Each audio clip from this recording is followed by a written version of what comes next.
So today we are going to study what is light emitting diode. This question is being asked in ISC class 12 of 1 on sometime of 2 marks. Very simple, not difficult concept. Simple PN junction in forward biasing. क्या है देखो?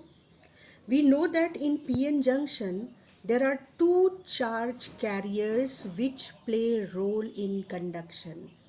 One is holes and other is electrons.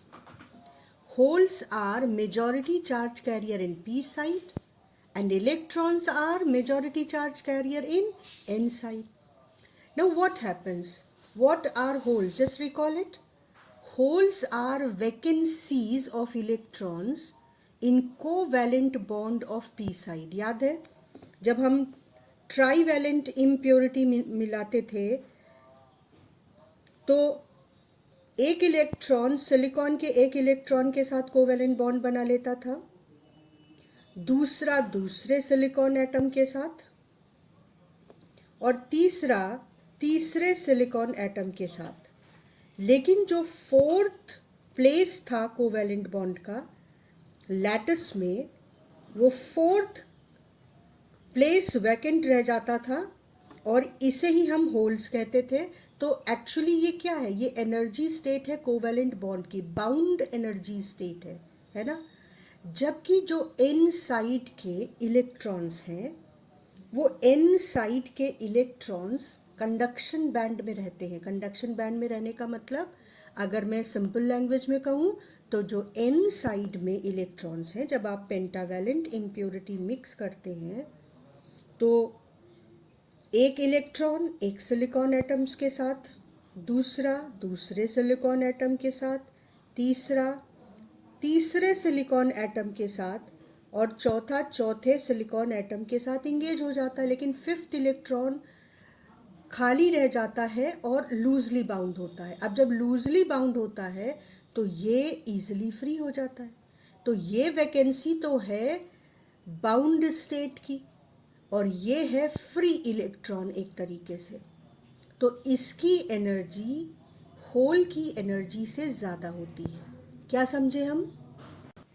कि holes तो होते हैं P side में conduction band में, जबकि इलेक्ट्रॉन्स एन साइड में होते हैं.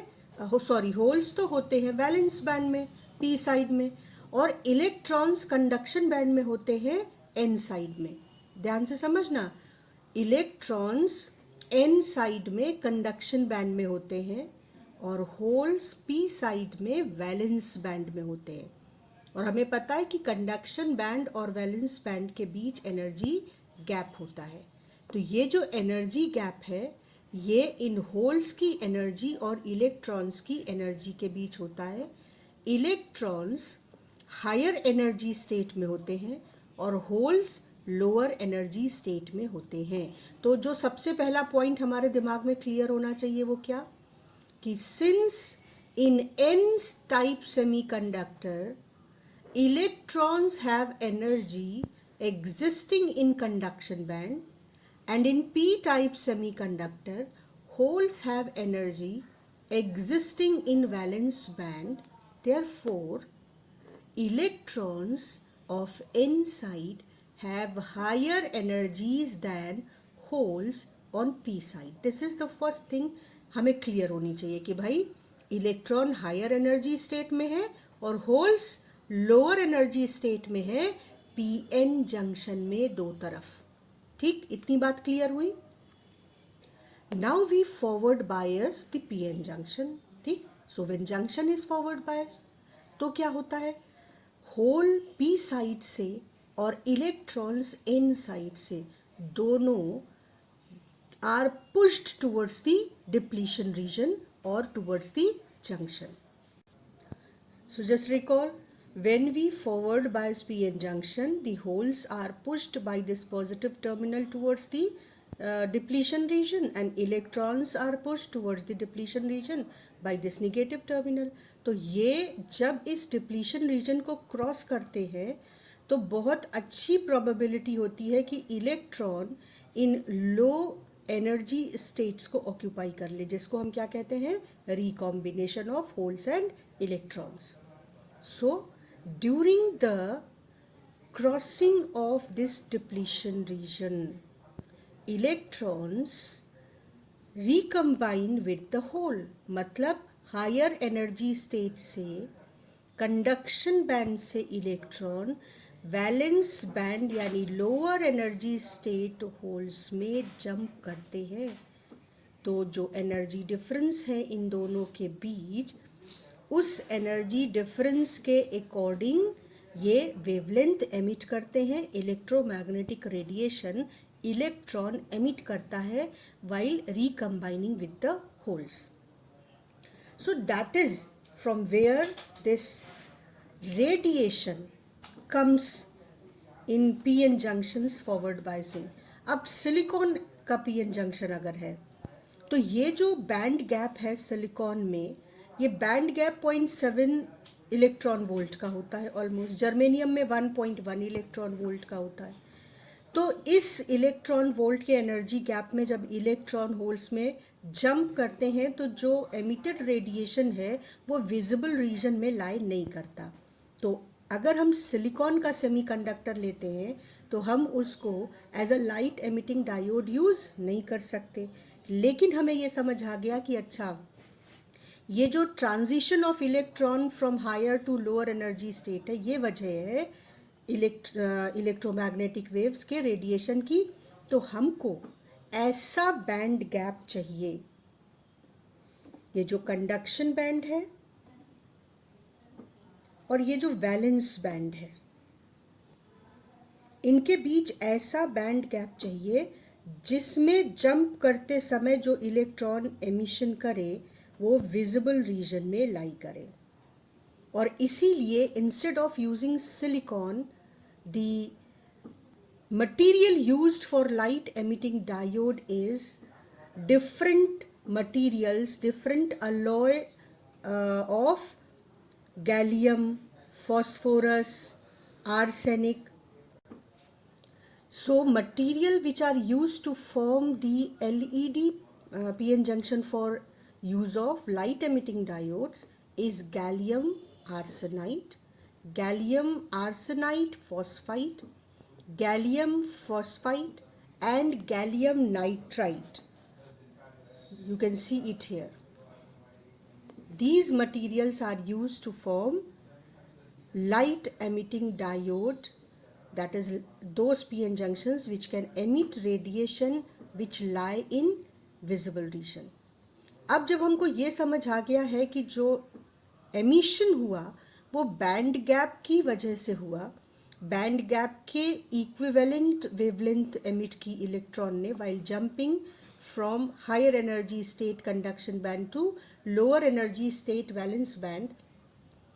तो अगर हमको विजिबल रीजन में लाइट चाहिए, रेडिएशन चाहिए, तो 2 से 3 इलेक्ट्रॉन वोल्ट के लगभग, इस रेंज के लगभग हमको बैंड गैप वाला मटेरियल चाहिए और इसलिए इन मटेरियल्स का यूज़ हम करते हैं.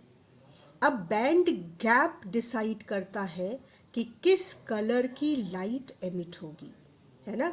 तो अगर बैंड गैप ज़्यादा है तो हायर फ्रीक्वेंसी लाइट एमिट होगी, यानी ब्लू और वॉयलेट के साइड की.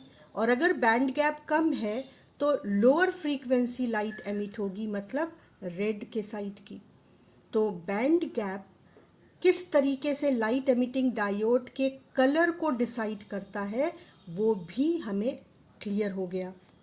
तो हम जितना भी पॉइंट डिस्कस कर रहे हैं वो हम नोट करते जा रहे हैं कि 2 to 3 इलेक्ट्रॉन का लगभग बैंड गैप चाहिए होता है हमको विजिबल लाइट ऑब्टेन करने के लिए पीएन जंक्शन से. और ये है हमारे लाइट एमिटिंग डायोड का सिंपल डायग्राम.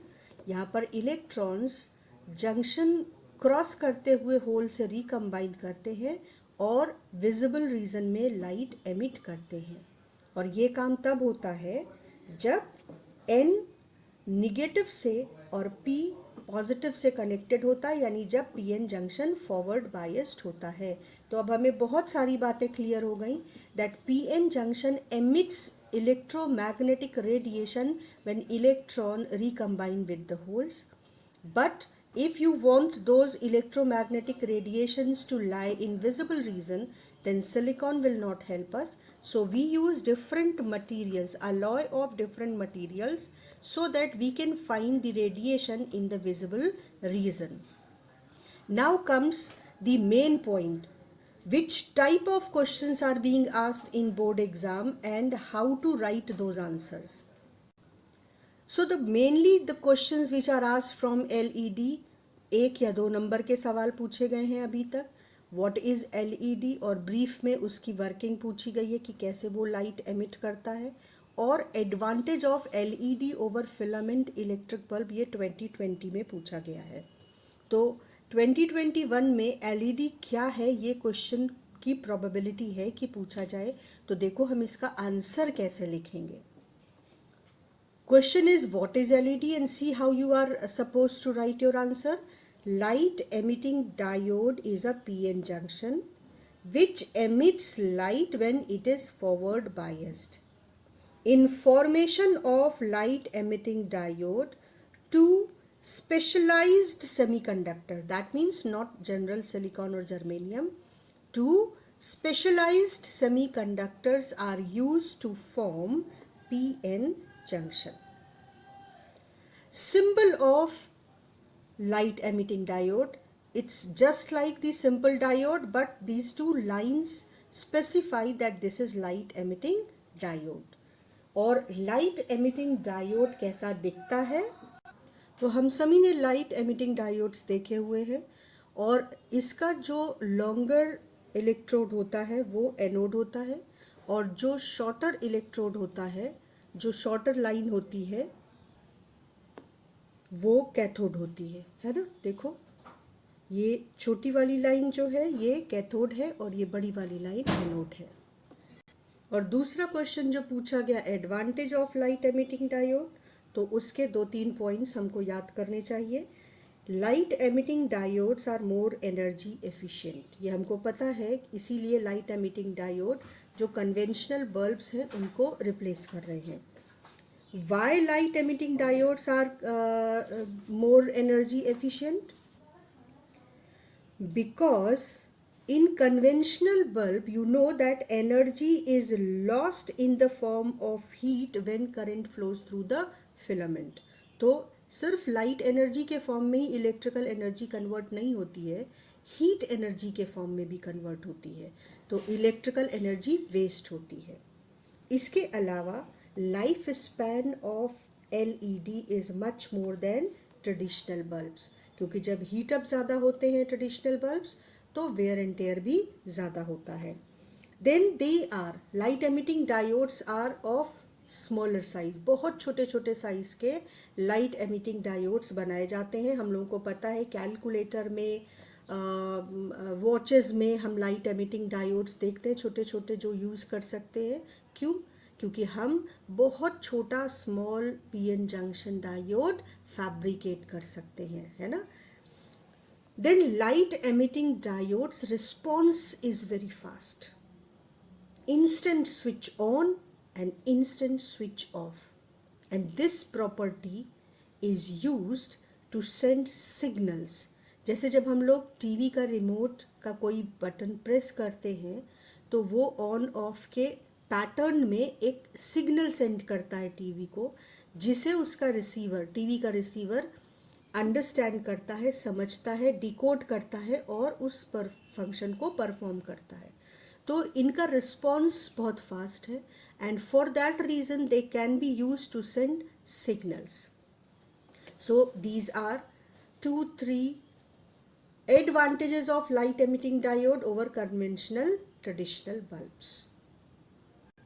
अब चलते चलते एक इंटरेस्टिंग बात और, जब मैं कैपेसिटर, जो मैंने होममेड कैपेसिटर बनाया था यूजिंग एल्यूमिनियम फॉइल, और उस कैपेसिटर की चार्जिंग को टेस्ट करने के लिए मैं LED में कनेक्शन कर रही थी, सर्किट बना रही थी, then I found this interesting fact कि जो LEDs डिफरेंट कलर के होते हैं उनकी फॉरवर्ड बाइसिंग जो वोल्टेज चाहिए होता है उन्हें ऑन करने के लिए, वो अलग अलग कलर का अलग अलग होता है. और सबसे ज़्यादा कलर वाइट एलईडी को चाहिए होता है, सबसे ज़्यादा voltage forward biasing voltage white LED को चाहिए होता है 3.2 वोल्ट, और सबसे कम रेड को चाहिए होता है 2 वोल्ट्स। तो ये भी एक इंटरेस्टिंग फैक्ट है कि अलग अलग कलर के लाइट एमिटिंग डायोड अलग अलग वोल्टेज पर ऑन होते हैं। और ये छोटा सा टॉपिक है, लेकिन ये किसी दूसरे इम्पॉर्टेंट सेमीकंडक्टर टॉपिक के क्वेश्चन के साथ एम्बेडेड होता है। So we don't have option in our paper and we have to write the answer. So we have to write, we have to at least revise before going to the examination what is LED and its advantages. So next class, next topic.